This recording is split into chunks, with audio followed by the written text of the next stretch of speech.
Welcome back. We are on a journey.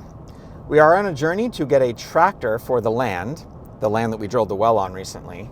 We're going to be building a tiny home and accessory building on that land pretty soon, and I want to be able to do as much of the work personally as I can.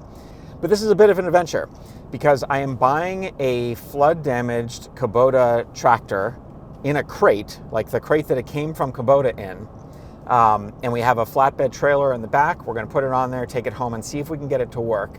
It's definitely a big money savings if it runs, but if the thing is totally bricked and just can't work and water got into the cylinders and whatever, it's rusted, then it was a huge waste of money. So not the smartest thing I've ever done. I think I got kind of caught up in it, and I was excited to even just see a tractor in the crate that it comes in. So follow along on this journey. This tractor and all the others in the auction were in a flood back in March up in Watsonville, California, which is near Santa Cruz. I bought this kind of near the end of September, so it sat that long with whatever water had gotten into it. At the time, there was a levee that broke and flooded the whole town, which was really, really devastating if you see the footage or pictures. It was super tragic, and I would want to avoid capitalizing on the misfortune of others. The reality here is that the Kubota dealer had a lot of tractors that it could not sell anymore as new, and they chose to put them up for auction, so I felt I wasn't hurting anybody by buying one of them. The auction provided about 40 pictures of each tractor, but did not provide the ability to inspect the units, and certainly not to poke around in them, removing glow plugs and looking for water ingress, things like that. What I did was I used the address of the auction to find out which Kubota dealership it was, because it actually wasn't listed. And I managed to find a guy on YouTube who posted a drone video of this flood. I'll link it in the description below. We're about halfway through the drone turns, and it's looking right at the dealership. I deduced from this how high the water got from their chain-link fence, but of course there's a lot of assumptions in here and I wasn't necessarily right. What I think is pretty cool about this is you can see how the dealer gets these from Kubota. The L series, which this is, come mostly assembled with the ROPS unattached and obviously no wheels, but otherwise pretty ready. One thing I've noticed on YouTube is that people constantly ask how much things cost, even when it's completely irrelevant. So I know that if I don't say how much I paid for this tractor, people are going to ask in the comments. So let's spend a second on that. I paid $13,000, which sounds like a pretty good deal on a tractor that Kubota lists for around $25,000. But this tractor didn't come with wheels or tires, so you have to subtract that out, and you come back to a base price of around $23,000 and change. There were auction fees, and it cost me something to come get this tractor, but it would have also cost me something to get a brand new one, but not as much. If you buy a new tractor, the dealer usually charges you something to prep the tractor, so I wasn't paying for that. The other thing to keep in mind is the comparison. In some markets, there are a lot of used tractors that are a pretty good deal. In my market, tractors are very expensive and there are very few available, so that serves as a reference point for the price as well. The biggest issue is that Kubota is likely not going to ever honor any warranty on this because it's a flood-damaged tractor, and there was a huge risk involved. So at the end of the day, what those are worth to me answer the question whether this was a good idea or not. Plus, I wanted the experience. It was a fun adventure. It wasn't just about the money. I wanted to put the tractor together and have a little fun with it. So that's worth something too. Okay, onward. I live in a normal residential neighborhood, so it was kind of hilarious getting this up the driveway and to the side of the house where I could work on it. It'll eventually sit on the land, which is off-grid, but I don't know what's wrong with this thing, so I want to put it in a place where I can still go back and forth to the store and work on it more comfortably. First order of business is taking the crate apart, and then taking the ROPS parts and moving them aside. Okay, exciting moment. Cutting the zip tie direct from Kubota and opening up the hood. This one had never been opened. Some of the other tractors were photographed inside the engine kind of compartment on the auction, but this one wasn't. That mystery packet has the reflector for the back of the tractor. And then you can see here that water did get to the top of that battery because this is covered in kind of dried muck.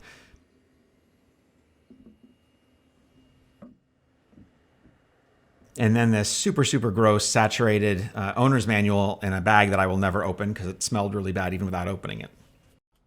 As you might suspect from the amount of stuff on top of that battery, the flood wasn't just a big wave that came by. It kind of sat there for a while, which is how all that sediment landed on that battery. I was curious if the battery still held a charge because it was probably underwater for a while. I was really surprised that this was testing at 12.54 volts. That's the right voltage for this battery. Now, it doesn't mean it'll actually turn it over and crank and be able to push some current. I was just surprised anyway that it wasn't totally dead. Next, the air filter. This is going to be a major clue because that air filter is not going to be able to be submerged in really dirty water and not show it.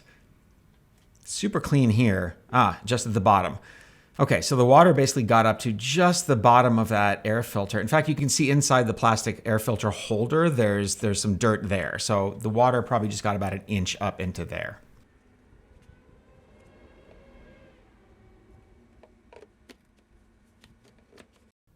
One thing I liked about this particular tractor was I noticed in one of the pictures the auction provided, the plastic little toolbox behind the seat still had the little plastic zip tie on it. That zip tie is important because it means that the assembly kit was still in here. I don't know when they did it, but I think Kubota made a change recently, maybe for the 02 series, that they put this kind of shrink-wrapped parts kit in here, and I suspected this was way above where the water got, so it'd still be clean, and sure enough, here it is. This is all the bolts and the studs for the wheels. It's the shackles that go on the back where the 3-point hitch mounts to the back of the ROPS. It's the key, and it's a bunch of miscellaneous, washers, the little plastic caps that go at the top of the ROPS.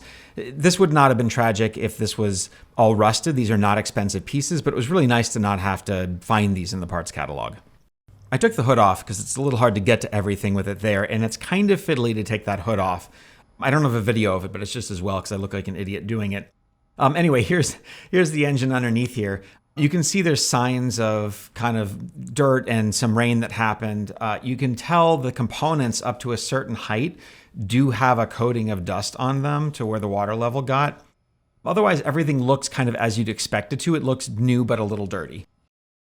The eagle-eyed among you might have noticed something unfortunate about this particular tractor that I noticed in the original photos and when I picked up the tractor. It didn't have a fuel cap. Now, the fuel cap is 20 or 30 bucks. It doesn't make any difference, but it also means for some amount of time, which could have been months and months since the flood, water and sediment and debris was just getting into this fuel tank. So I absolutely did not want to try to turn on this engine without figuring out what was in the tank.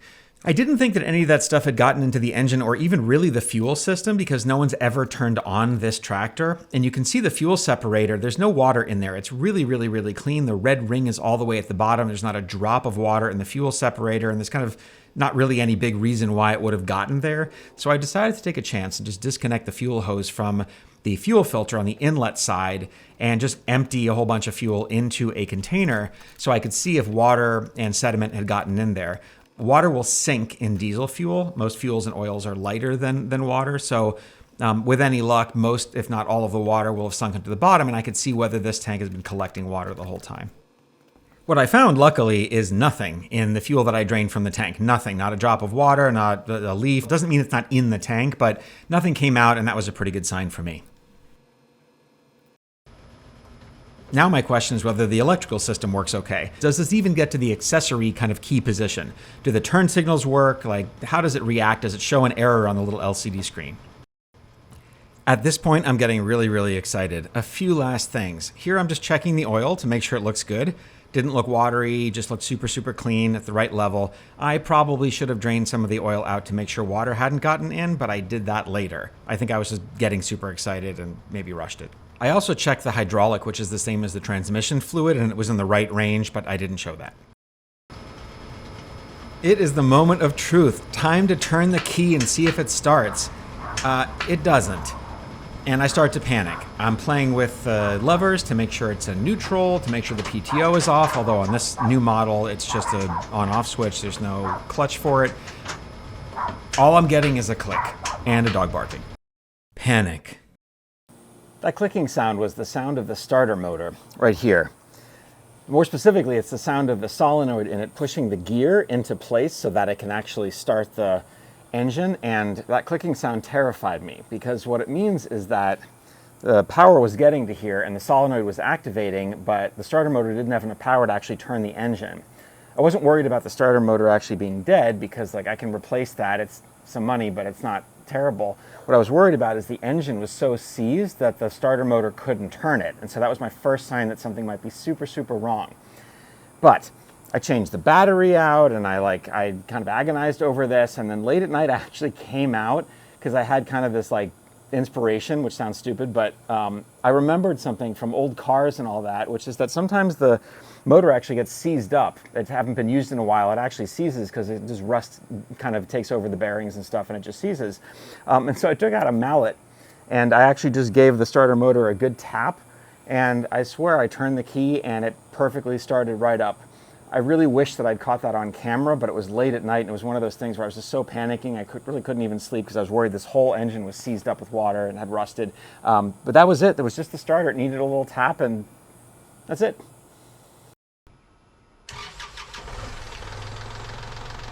I cannot tell you what a relief and how excited I was that this thing just turns on and runs perfectly. So here I am playing with it, throttling it up, seeing how it feels. And now I'm running the transmission just to make sure everything kind of works okay before I continue setting it up. Before, when I emptied some fuel, I was mainly just seeing if water got into the fuel tank, but I did realize that I probably should empty the whole thing now that I know that the tractor works. There was really not that much diesel fuel in the tank left over, and I figured it was just old fuel. There was no point in putting that through the fuel system. They have really precision injectors. There's just like too much risk there. So I emptied the remainder of the fuel, and I cleaned out the fuel separator. I disconnected it, rinsed it in kerosene as per the instructions.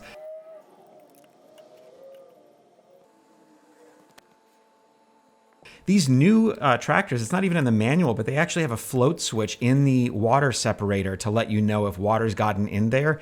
It's not just a ring that goes up. There's actually a sensor and a connector.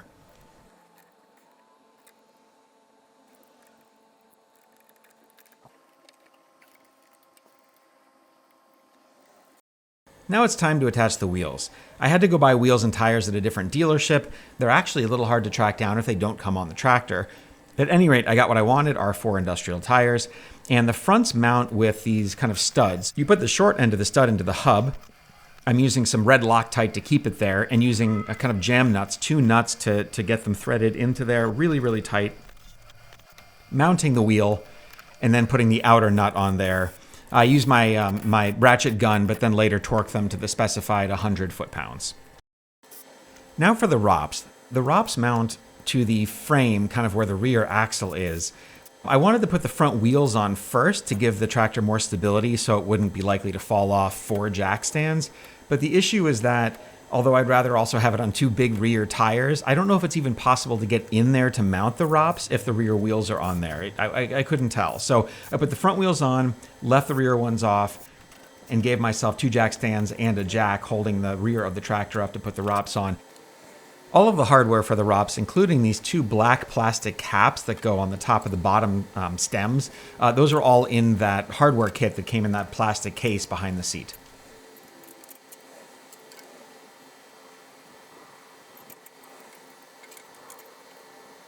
Now for the rear wheels. These mount differently.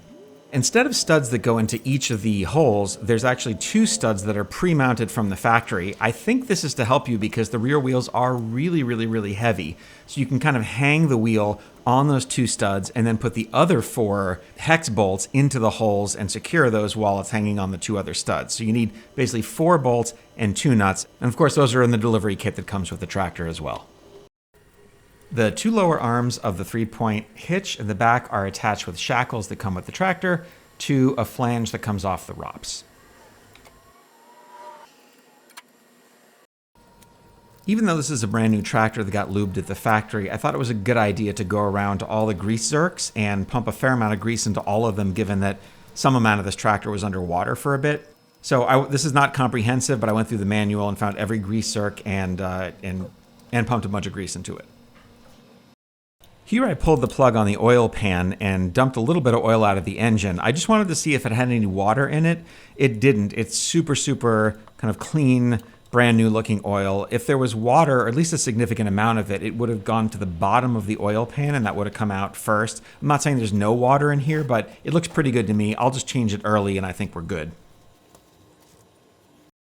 I did the same thing for the transmission fluid, which is kind of a mess. There's a lot of transmission fluid in here. And that was not good. This is probably the biggest problem with the tractor. You'll notice the quality of this oil. It looks kind of milky. It even has a little bit of paint particulates in it. It's pretty clear that water got into the hydraulic fluid on this tractor. This tractor has 1 big sump for the hydraulic fluid. It uses it also for the transmission. And there are 4 oil plugs. Once I saw what came out of one of those plugs, I pulled all 4 of them and let a little oil out. It's not good. I ended up dumping all of the oil out of this tractor letting it drip for quite a while to get it as dry as I possibly could, and then changing both filters. There's two filters, one for the hydraulic system and one for the transmission. I changed both of those and filled it up with clean oil again. This probably got the vast majority of the water out of the system, but I'm also going to go back and change all of this fluid again pretty early. Next, the obligatory test drive around the neighborhood. After all of this, I stuck the tractor on a trailer, brought it to a dealer, and had them install a front loader. I also bought pallet forks and a canopy, an armrest kit, kind of souped it up now that I knew that the tractor was going to be a good tool for me, and I moved it over to the land. I already have it moving some steel around. So far, it's worked flawlessly, not one problem at all. I might have some problems that come up from this. You know, it's a tractor that was in some water, so something might rust out sooner, and maybe something turns out to be wrong with the hydraulic system, but everything's working great, and I really appreciate you watching this. Stay tuned on the channel for our new build series. See you next time.